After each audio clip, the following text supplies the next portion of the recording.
Guess what? It's story time again, ladies and gentlemen, and all the kids of the town and everywhere else out there in the interweb.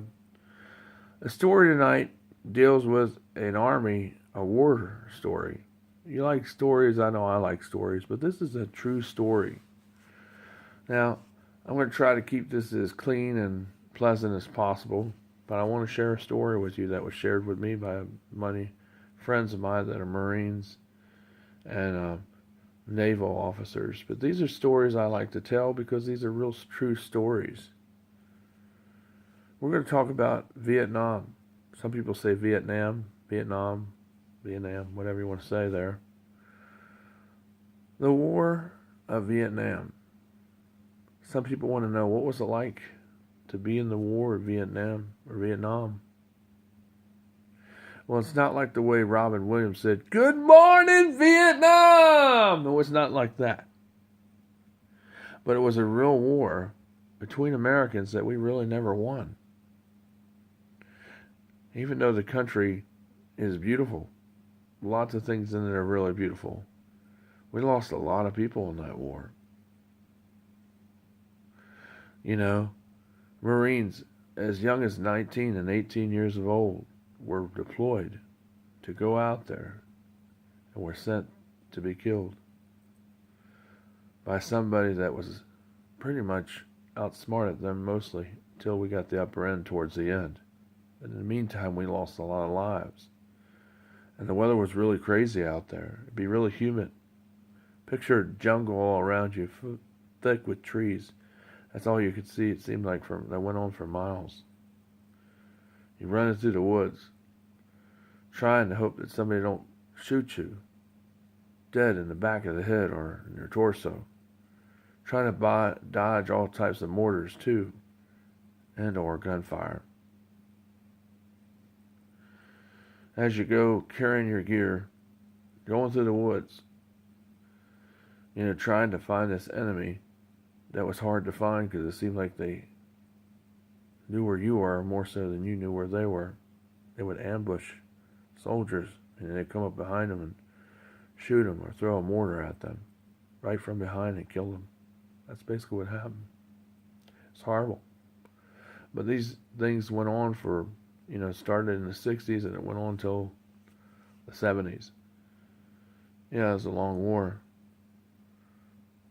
And, a lot of people come from that, even people that were fighting there don't even know why. Totally. They know why they were there, but don't understand it. Because it doesn't make sense. But you go to Vietnam, the countryside is beautiful. The terrain is beautiful. There's a lot of good areas in there. A lot of springs, a lot of deep wooded jungles, seeded with trees and vegetation and all kinds of wildlife game. But the one thing that sticks out to me is a story my dad told about Vietnam. He said, "You never forget, son. What happened over there was horrible. We lost a lot of people in that war. A lot of people died. We were out there by orders, but we really didn't win that war, son." He said that to me, and I remember that when I was 9, 10 years old. He was a sergeant. He was a Green Beret. Still is alive today. You gotta wonder in your life, are you running from mortars that are all around you that aren't physical mortars like real gunfire, but they could be mental gunfire from other people? Are you running from people that are spreading rumors and lies about you that aren't true? How's your gauge look in the back of your hindsight behind you? Is the gauge clear, or do you think there's always people out running towards you, to throw darts at you, to destroy your livelihood, to take you down? That's a lot what Vietnam was like.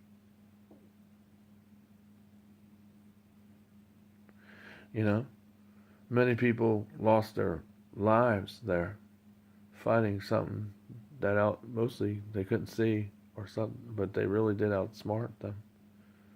Soldiers lost their lives. Marines lost their lives. Some naval officers lost their lives. All in the name of freedom. That war we didn't win. Some people will say, depending on who you ask, did we win that war? The real answer is no, we didn't. My dad says that. We didn't really win that war at all. We really didn't understand why we were out there. To tell you the truth is what he said. But we had orders. We were given orders to go out there and fight. That's what he said. It was either them or us, he went on to say. And then the rains were horrible. One day, it would be sunny for so many days, and all of a sudden these storms would just come up out of the blue, and it would rain for like 40 days straight. It's like the rain would come down so hard, it was coming down from the air and coming up out of the ground because the water would just flood and build up because it was rain torrential really hard. And all of a sudden there'd be flash flooding in the area where you're walking, and soldiers and all. Not to mention your guns and your armor had to stay dry, but it would get wet and it would sometimes rust out, and we had to clean the rifles so they wouldn't corrode. That's what soldiers said. You know, thunder and lightning, rain, sometimes hail, wind. You know, it's not only the guns from the enemy we were worried about, but also the weather. The elements are hard. It was real hot and humid, very hot and humid. You know how it feels sometimes, kids, when a thunderstorm comes in the summertime and the air's so thick that you can't even cut your way through it. It's hard to breathe. Well, that's how it feels a lot in Vietnam. And it's really humid there most of the time. The weather generally is really nice, but it's very humid and hot. You know, temperatures can be anywhere from 90 degrees in the summertime to over 100 degrees. And that's in the shade. If you're in the sun, it's going to be worse. But in the wintertime, it's not as humid in the wintertime. It's still humid, but not like in the summer. That they don't have any snow there in Vietnam. You know, it's really pretty. The trees, a lot of herbs and natural herbs and things come out of those forests, even still to this very day. Some of the stuff that we use in medicine comes from there, from that area of the world. But these people fought a war. And we lost a lot of lives. America did. But I would say the war truthfully wasn't a winner for America. I say it was a draw. It was definitely a draw. Most wars that we fought were a draw. We didn't win anything. There's no victory. It was just a draw. You know? So you wonder, how are people treating you tonight? Are they telling stories about you? Are they trying to ruin your life? Are they trying to separate you from the people you really want to be with and the people you love and care about? All because they don't agree with what you say. Your beliefs are different from theirs. They made that an issue when it really shouldn't have been an issue in the first place. I never made it an issue. I mean, stuff like this should not happen to people that are supposed to know Christ. I mean, all of us, together, corporatively, as a family. You know, that's what this story is about, too. Being courageous, doing the valid thing. You know, having a thing called integrity. Having a thing called love. You know, why destroy that? All because you don't like some of the things that I say. But to tell you the truth, I don't like some of the things you say, believe it or not. I've told you kids that. They know it. But I still love them.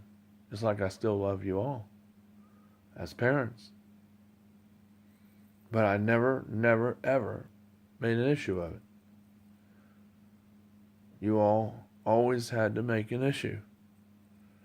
See, that's something you don't do in combat. And it's something you don't do in real life. Unless you don't want to be with somebody or have anything to do with them anymore. Then you're making an issue. Because you're just trying to pick bones and pick sides. Or trying to destroy something that we had to have that's so precious. You know? That's what I'm talking about. Yeah. I don't know how anyone could go through life and do that. And then sleep well at night. Did I tell you what? Since this horrible thing's happened, I haven't eaten right. I haven't slept right. And it's just been very hard. Emotionally and spiritually. I feel like somebody took something from me that shouldn't have been taken from me. You know what's taken from me? To not be able to see your children anymore. To not be able to see you all anymore. You know, that was wrong. Yeah. You teach all that stuff, but then you end up throwing somebody else that's been there to help you all along. That's been there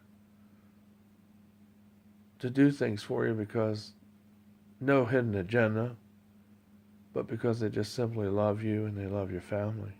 They love the children, the kids. You know how to mean something. It should say a whole lot. You know. But you know, I still love you. I'll forgive you for this.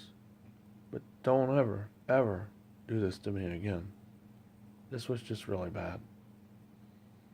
You know, I can go through a lot of different things and put up with a lot of things that you do, Sean. But this was the topper. You know? Don't do that. You know? Let's work this out. Let's repair this. You know, a good soldier practices diplomacy. You know what that means? They organize. They collaborate. They devise a plan. And they work out a negotiation.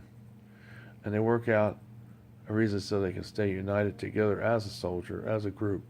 That's what a person does when they're really a soldier. You know, they don't go and divide and cause disruption and cause chaos and spread stuff around. But they tell the truth. You know? And so when we're people of God, that's what we're supposed to be doing, just like a soldier would do. You go into a foreign land, risking your life, all in the name of freedom in the United States. And it's kind of what it's like even in real life. All in the name of your name, your reputation.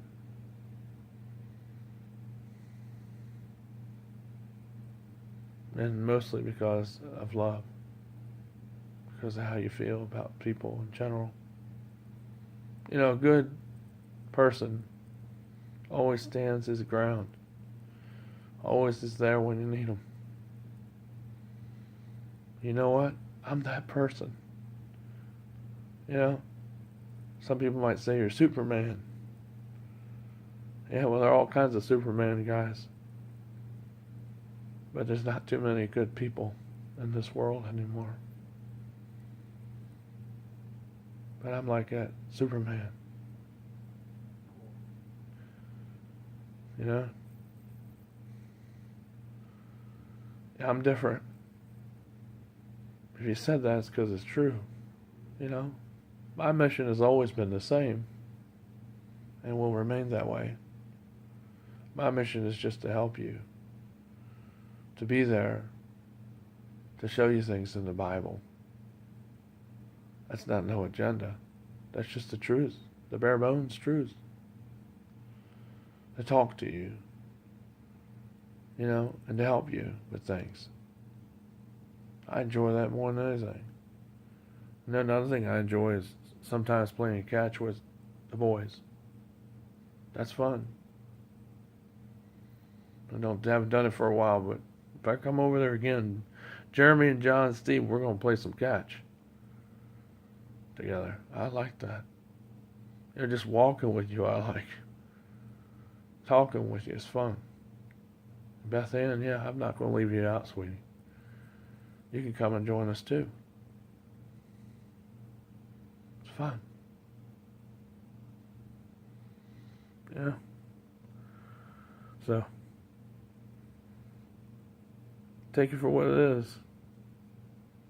This is real me, the real deal. This is what you get. Y'all, out there, have a good night. Enjoy yourself. And, peace. Hope you enjoyed the story. But it's really true. The story don't have to be bullets and mortar like soldiers endured in Vietnam. But you could be experiencing bullets and mortars going all around you that aren't of weapons. But they're just spiritual. The devil just wants to tear apart this wonderful thing we had, the relationship we had, and he succeeded. Why? Because bad things prevailed. Things got way out of proportion. Things were over-dramatized. Things were coerced.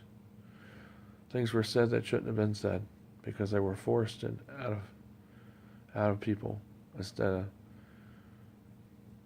just believing and knowing the truth and staying together in harmony because we all love each other in spite of our scriptural differences, whereas people say doctrinal differences. That's how it all started, isn't it?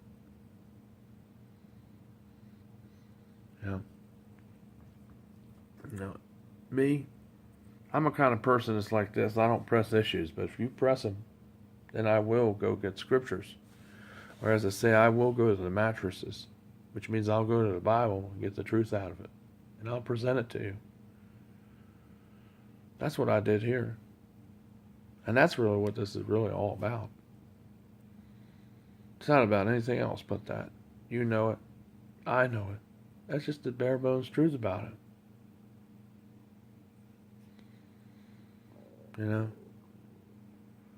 I got to commend your daughter, though.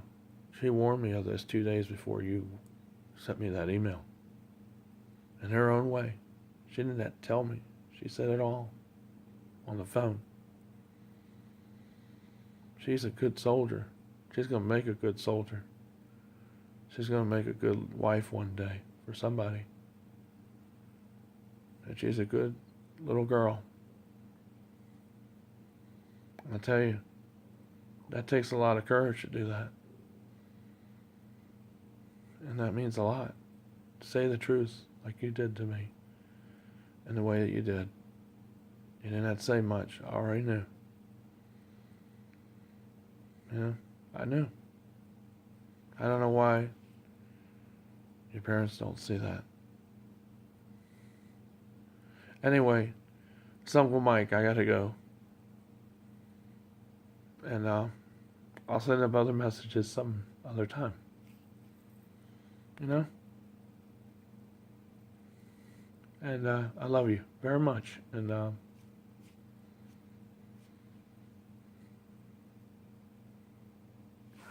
see you later. Bye.